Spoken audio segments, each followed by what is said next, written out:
एक जंगल था। वह जंगल पूरी तरह से सूख गया था। सभी जानवर उदास रहने लगे थे क्योंकि उस जंगल में खाने के लिए कुछ भी नहीं था। वहीं उसी जंगल में एक वृक्ष था जो इच्छा पूर्ति वृक्ष था, जिससे जानवरों को पता नहीं था।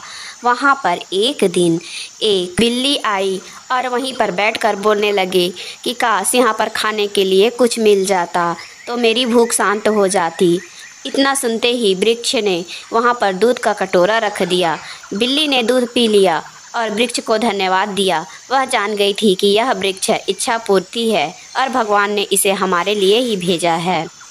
फिर सभी जानवरों को पता चल गया कि यह वृक्ष इच्छा पूर्ति है और सभी बारी बारी से आने लगे और सभी ने भरपेट भोजन किया। पेड़ को भी बहुत खुशी मिली कि वह सभी को भोजन करा सकता है और सभी की सहायता कर सकता है। समय बीतता गया, वृक्ष बूढ़ा होने लगा। बूढ़ा होने पर वृक्ष की सारी शक्तियाँ खत्म होने लगी। एक दिन एक हिरण भोजन की तलाश में वहाँ आया और बोला, मुझे भी खाने के लिए कुछ दे दो। वृक्ष कुछ ना बोला क्योंकि उसमें इतनी शक्तियाँ नहीं थी कि वह उसे खाना दे पाता। हिरण वहाँ से चला गया। फिर वह वृक्ष रोने लगा कि अब मैं क्या करूँ, इस जंगल में जो परेशानी थी उसे मैं हटा नहीं सकता, अब मैं क्या करूँ। तब वहाँ पर एक भगवान प्रकट हुए और उन्होंने कहा, वृक्ष, तुम्हें अपनी शक्तियाँ पाने के लिए पास के झील से पानी भर कर लाना होगा और उसे अपने जड़ों में डालना होगा।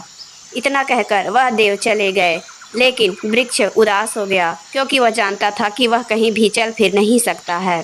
फिर उन्होंने जानवरों से कहा कि मैं तुम्हें फिर से भोजन करा सकता हूँ यदि तुम मेरा छोटा सा काम कर दो।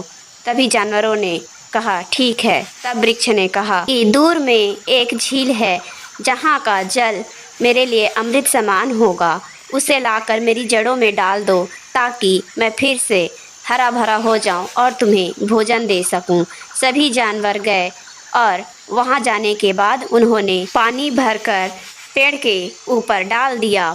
इससे पेड़ फिर से हरा भरा हो गया और फिर से सभी को भोजन देने लगा।